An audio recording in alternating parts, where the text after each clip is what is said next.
Salut à tous, j'espère que vous allez bien. On se retrouve aujourd'hui pour une nouvelle vidéo. Grosse soirée de Ligue des Champions puisque le Barça recevait le Paris Saint-Germain au Camp Nou en huitième de finale de Ligue des Champions.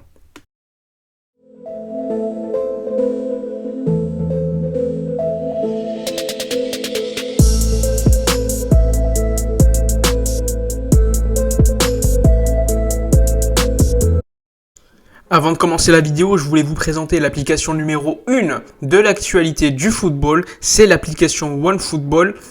Comme vous le savez, cette application, elle est disponible sur l'App Store, mais pas que, également sur Android.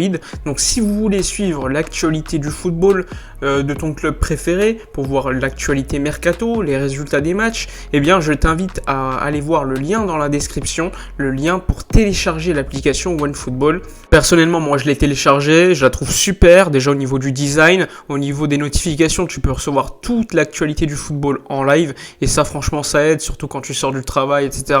Donc avec cette application, tu peux te tenir au courant de l'actualité du Barça, de tous les clubs européens, et franchement, ça fait plaisir. Comme d'habitude, avant de parler du match en lui-même, on va revenir sur les compositions des équipes. Alors en commençant par celle du FC Barcelone, celle de Ronald Koeman, avec une surprise selon moi quand même, c'est la présence de Gérard Piqué. On en parlait depuis de longs mois, il revenait petit à petit, c'était plutôt positif, mais le voir titulaire après une absence de 3 mois sans jouer, c'est quand même surprenant, surtout en Ligue des Champions contre le Paris Saint-Germain. Donc comme vous pouvez le voir à l'écran, Ter Stegen au but, Piqué associé à Clément Lenglet en défense centrale, sur le côté gauche Jordi Alba, sur le côté droit Serginho Dest qui est de retour comme titulaire avec le FC Barcelone, il était à 100% avant le match. Ensuite, le milieu de terrain, sans surprise, Pedri, Frenkie de Jong ainsi que Sergio Busquets, et devant Griezmann, Lionel Messi ainsi que Ousmane Dembélé. Donc sur le 11 du FC Barcelone, il n'y a pas beaucoup de surprises, c'est ce qu'on s'attendait à ça, même si Gérard Piqué, il y avait pas mal de personnes qui parlaient, de journalistes qui disaient qu'il était potentiellement présent pour ce match. C'est quand même un sacré désaveu pour Umtiti ou encore Oscar Mingueza. Mais bon, pour le match, je me disais quand même, on avait besoin de quelqu'un, surtout qu'Araujo était absent.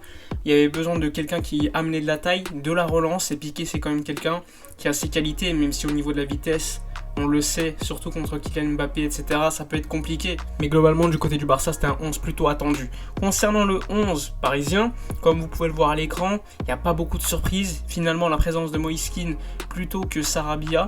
Il y a également Verratti, Marquinhos, Kimpembe, Navas, devant Kylian Mbappé, etc.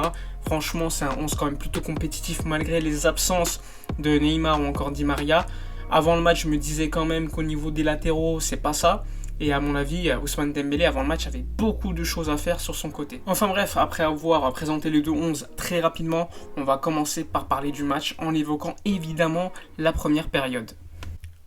Concernant la première mi-temps, on l'a vu, le Paris Saint-Germain est venu avec énormément d'intention. Ils sont venus clairement pour avoir la possession du ballon au Camp Nou.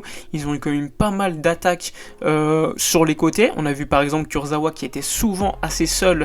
Malheureusement, on voyait un Dembélé qui essayait de couvrir le milieu de terrain et Kurzawa, avec un Serginho Dest également qui était sur Mbappé, mais c'était compliqué de gérer les deux. Alors évidemment, le FC Barcelone a concédé énormément d'occasions. Ça a commencé par une occasion d'Icardi. Je ne sais pas s'il y avait hors-jeu, ils n'ont pas remontré le ralenti, mais quand même, grosse occasion après une perte de balle de Pedri. Pedri qui a perdu quelques ballons d'ailleurs pendant cette première mi-temps qui aurait pu nous faire mal. Il a mis une belle passe pour Antoine Griezmann à un moment donné qui aurait pu mettre le 1-0. Malheureusement, il rate un peu sa frappe et Keylor Navas fait un bel arrêt. Ensuite, le Barça est revenu et a eu de la chance quand même, il faut le dire, il y a un penalty qui est sifflé pour Frenkie de Jong, il y a penalty, il n'y a pas de doute, et Messi qui le transforme, donc ça fait 1-0 pour le Barça, et on peut le dire, on s'en sort plutôt bien au 1-0, parce que le Paris Saint-Germain a eu quand même pas mal d'occasions qu'ils auraient pu convertir, le Barça également.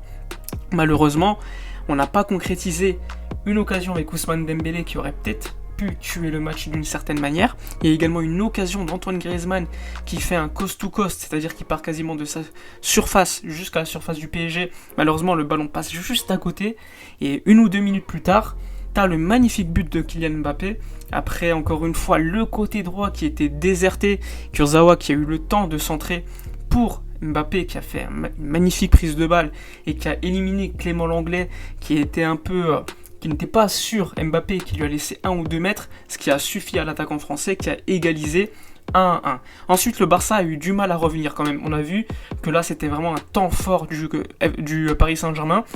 Ils auraient pu marquer un autre but, il y a une tête de Mauro Icardi.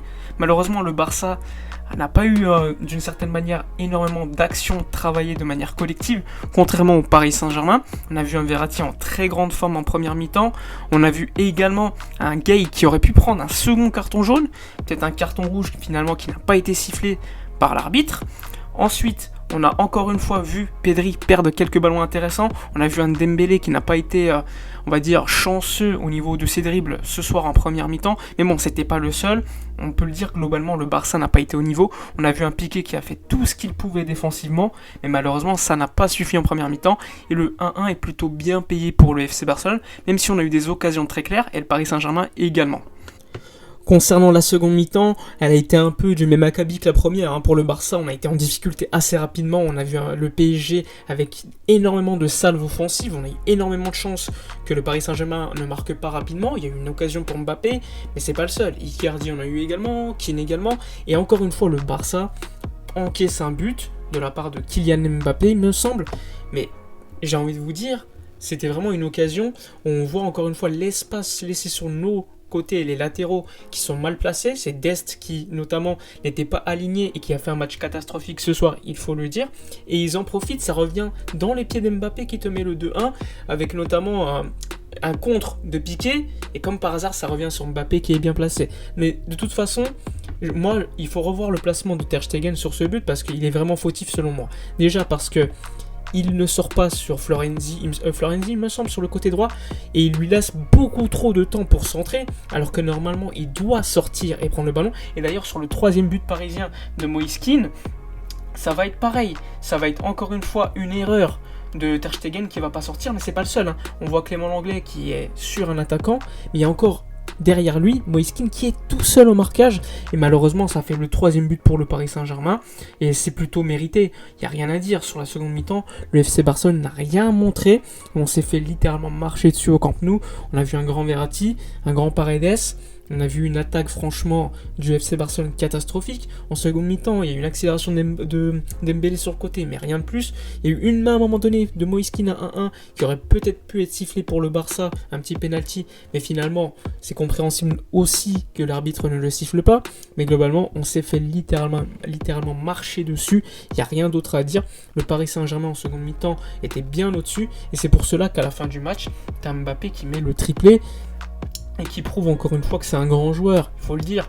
Mettre un triplé au Camp Nou, c'est pas n'importe qui peut le faire, et il le met ce soir. Alors oui, encore une fois, le Barça, sa défense est catastrophique, c'est pas quelque chose qu'on découvre aujourd'hui, ça fait déjà de longs et longs mois qu'on sait que le Barça défensivement est catastrophique. Busquets n'a pas été bon, Piqué ainsi que Clément Lenglet, comme tous les ans, j'ai envie de vous dire, qui font pas de grands matchs en Ligue des Champions, et on se prend des gros scores. Et bien ce soir c'était également pareil. Lionel Messi, on ne l'a pas vu en seconde mi-temps, pas aidé par les autres. Pedri, on ne l'a pas vu. Griezmann également. Franchement, j'ai même pas de points positifs à sortir pour le FC Barcelone. On s'est fait littéralement marcher dessus. Et je pense que voilà, le Paris Saint-Germain, avec le score qu'ils ont mis ce soir, sont tout simplement qualifiés pour les quarts de finale. Il n'y a même pas de débat. Il n'y aura pas de remontada ou je sais pas quoi. Là, il y aura Neymar qui sera de retour, etc.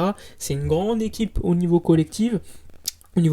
Par contre, le Barça, toujours les mêmes problèmes, mais j'ai envie de vous dire qu'on s'attendait un petit peu à être éliminé, on n'était pas favori avant ce match, même si dernièrement le Barça revenait bien dans le jeu, et bien le Paris Saint-Germain de l'autre côté n'était pas top collectivement, mais ce soir ils ont été quand même très très bons, il faut le dire, et le Barça ça a été un petit peu un trompe-l'œil toutes ces dernières semaines, même si on le savait, le Barça lors des grands matchs, c'est vraiment pas l'assurance tout risque, et encore ce soir, on l'a clairement vu. Enfin bref, je pense que le Barça est disqualifié, même si un match retour, ça va être très compliqué au parc de gagner 4-0, même si on l'a déjà fait à domicile, là il n'y aura pas de public, on avait eu également l'arbitrage qui nous avait pas mal aidé, il faut le dire aussi.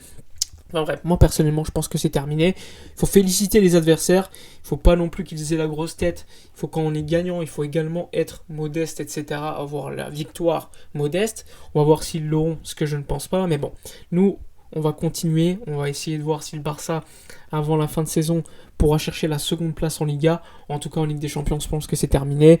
Moi, personnellement, je m'étais fait déjà à l'idée que c'était fini, donc bon, je suis quand même très déçu du score, parce que voilà, 4-1, ça fait quand même mal contre le Paris Saint-Germain. Je pense que Mbappé a quasiment acté son transfert pour le Real Madrid, donc voilà. Enfin bref, dites-moi dans les commentaires votre avis sur ce match. Encore une fois, très grandement déçu par le Barça. N'oubliez pas de liker, commenter, partager. Moi, je vous dis à la prochaine et d'ici là, comme d'habitude, portez-vous bien.